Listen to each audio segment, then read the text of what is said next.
Bonjour chers coniculteurs, j'espère que vous vous portez très bien, j'espère que tout se passe très bien dans votre cheptel cunicole. Aujourd'hui, nous allons parler d'un problème que beaucoup de coniculteurs rencontrent dans leur cheptel cunicole. Il y a quelques jours, des ivoiriens m'ont écrit pour me dire qu'ils sont en rupture de stock et qu'ils n'ont que dans leur cheptel de la provence engraissement. Est-ce que c'est bon de donner cela aux reproducteurs? Il y a même déjà d'autres qui donnent de la provente commerciale engraissement aux reproducteurs. Et ils me demandent si c'est bon ou pas. Vous savez déjà, il y a trois types d'alimentation, trois types de provente: la provente mixte, la provente engraissement et la provente reproduction. La provente mixte, c'est une provente que les deux sujets peuvent manger, c'est-à-dire les reproducteurs ou les lapéraux. La provente engraissement est destinée uniquement pour les lapéraux et la provente reproduction est destinée uniquement pour les reproductions, pour les reproducteurs du moins. Alors, pourquoi la provente reproduction? La provente reproduction permet aux reproducteurs d'améliorer leur fertilité et leur capacité de se reproduire. Alors, donner de la provente engraissement aux reproductrices ou aux reproducteurs, c'est pas bon, c'est dangereux parce que ça va les engraisser et ce qui ne va plus favoriser l'accouplement de ces reproducteurs, la partie seront plus gras et autres. Alors, il est important de ne même pas hasarder, donner de la provente engraissement à vos reproducteurs. C'est très dangereux, ça va leur rendre gras, ça ne va pas, ils seront, genre, la fertilité va prendre un coup et aussi la reproduction. Il arrivera des fois dans votre cheptel cunicole, vous allez constater que la vulve de votre reproductrice est toujours blanche. Ce n'est rien. C'est à cause de l'alimentation. L'alimentation que vous leur donnez, que ce n'est pas équilibré. Et il arrivera des fois même que lorsque vous allez mettre une femelle dans la cage d'un mâle, le mâle ne fera rien parce qu'il est déjà trop gros pour faire quelque chose. Je ne sais pas si vous me comprenez. Trop gros pour faire quelque chose. Alors il faudrait carrément éviter cela. Si vous voulez faire de la coniculture une activité génératrice de revenus, si vos reproductrices ne vous donnent pas des lapéraux qui seront rentables après, ce ne serait plus rien. Ce qui veut dire que vous ne faites que la coniculture pour nourrir vos sujets et les manger vous-même après, ce qui ne va pas vous avantager. Alors il est très important de ne pas donner de la provente croissance aux reproducteurs, c'est dangereux. Alors quoi faire? Ces temps-ci, je ne sais pas, c'est les Ivoiriens qui m'écrivent souvent pour me poser cette question-là, qu'il y a rupture de stock dans leur région et autres. Mais pourquoi ne pas fabriquer vous-même votre propre alimentation? Ça, je me demande. Avoir une formule alimentaire très efficace, c'est vraiment bien. C'est vraiment bien. Ça vous permet d'éviter ce genre de problèmes-là, de toujours dépendre des boutiques qui vendent des produits commerciaux. Alors, je ne dis pas d'aller chez quelqu'un payer une formule alimentaire très efficace. Vous pouvez vous-même les fabriquer chez vous en fonction des matières premières qui sont disponibles dans votre région. Et c'est pas pour rien. euh, Nous avons mis en place un outil qui vous permettra à vous-même de fabriquer une formule alimentaire en fonction des matières premières qui sont disponibles dans votre région. C'est mieux que d'aller chez quelqu'un acheter une formule alimentaire et venir les fabriquer. Et s'il y a un manque d'une matière première, vous commencez par tourner, par vous dire on ne peut pas remplacer ça par une autre matière première. Voilà encore un problème récurrent. Il y a d'autres carrément, quand ils achètent une formule alimentaire chez moi et pas en fonction des matières premières qui sont disponibles dans leur région, moi je fais ça, je leur fais une formulation alimentaire et pas quelques jours ou bien quelques mois plus tard, ils reviennent me voir pour me dire est-ce qu'ils peuvent remplacer une matière première par une autre matière première. Les matières premières n'ont pas les mêmes constituants. Ce que vous oubliez, les matières premières n'ont pas les mêmes constituants nutritionnels.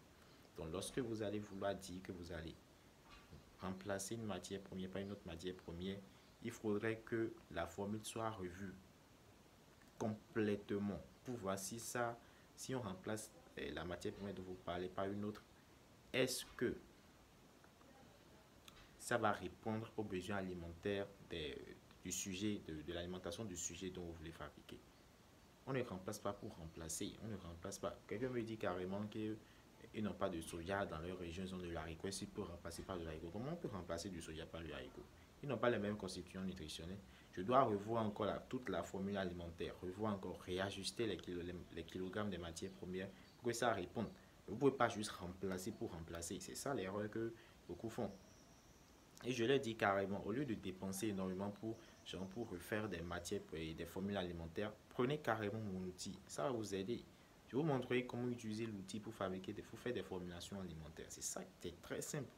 Vous prenez l'outil, vous faites des formulations alimentaires avec. Ce qui est très simple, c'est il y a des matières premières qui sont disponibles, des matières premières qui sont dans l'outil. Je vous montre comment le faire, comment vérifier, comment avoir. Vous n'avez même plus besoin de rien faire. Vous n'avez plus besoin de rien faire. Le truc à faire, c'est quoi? Attribuer des kilogrammes aux matières premières qui sont disponibles dans votre région. Vérifier les constituants en protéines, en énergie, en calcium. Si ça répond vraiment, puisqu'il y a des valeurs limites à ne pas dépasser dans l'outil. Si vous avez déjà vu une vidéo sur ma chaîne sur l'utilisation de l'outil, il y a des valeurs limites à ne pas dépasser. Lorsque vous allez mettre des kilogrammes, vous allez comparer ces valeurs-là à la valeur limite. Et si c'est proche, c'est que c'est bon. Si c'est exact, c'est que c'est bon. Si c'est trop en surplus, vous devez revoir. Si c'est trop à la baisse, vous devez revoir. C'est ça le problème. Mais il y a d'autres carrément, ils disent que la formule alimentaire qui n'ont pas telle matière première, ils peuvent remplacer. Pour ceux qui ont l'outil, pour ceux qui ont déjà acheté l'outil, vous devez savoir déjà. S'il n'y a pas une matière première dans votre région et que vous avez déjà fabriqué une formule alimentaire avec l'outil et que une matière première n'est pas disponible, vous devez encore repartir sur l'outil, ouvrir l'outil et refaites la formule alimentaire, refaites carrément la formule alimentaire avec la nouvelle matière première que vous voulez insérer.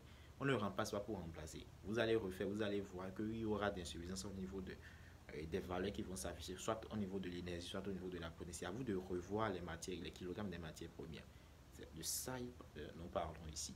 Et non il ne faut pas dépendre des matières et des programmes commerciaux. Pourquoi dépendre des programmes commerciaux si vous avez déjà pour vous un outil qui vous permettra de faire tout ça?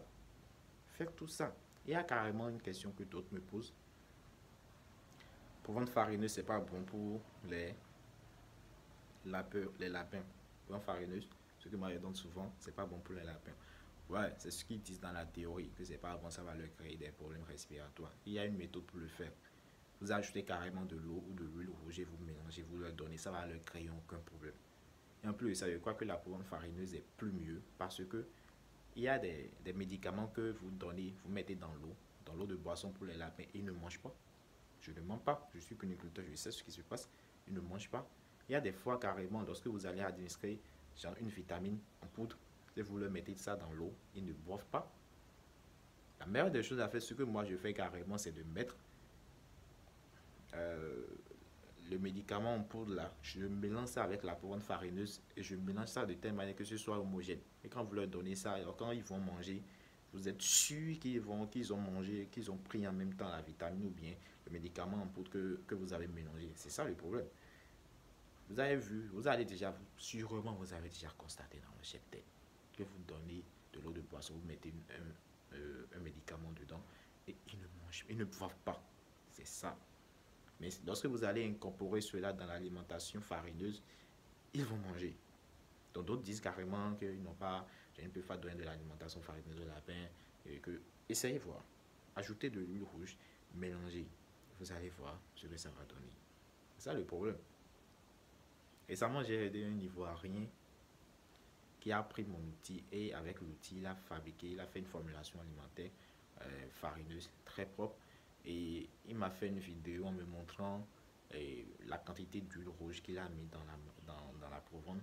Et il mélangeait. Et je lui ai dit carrément que c'était déjà bon. Il faudrait que le mélange soit homogène. Au moins, j'ai aidé cette personne-là à faire une formulation alimentaire.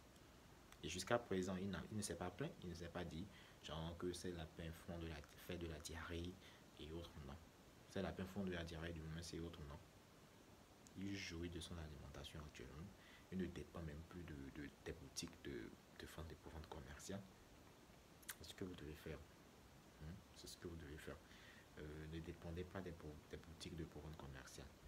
Fabriquez, faites votre formulation alimentaire. Vous allez voir. Vous allez même avoir une formulation alimentaire. Lorsque vous allez fabriquer la provence, ce serait même plus efficace que pour ceux qui vendent de la provence commerciale. Et si jamais vous avez la machine granuleuse, alors là, vous êtes bon, vous serez bon dans votre domaine, vous allez rentabiliser de ouf. Alors, j'espère que je vous ai apporté un plus aujourd'hui concernant l'alimentation. Je vous souhaite plein succès dans votre cheptel vinicole et j'oubliais bonne et heureuse année 2022 à vous tous. Ciao, ciao.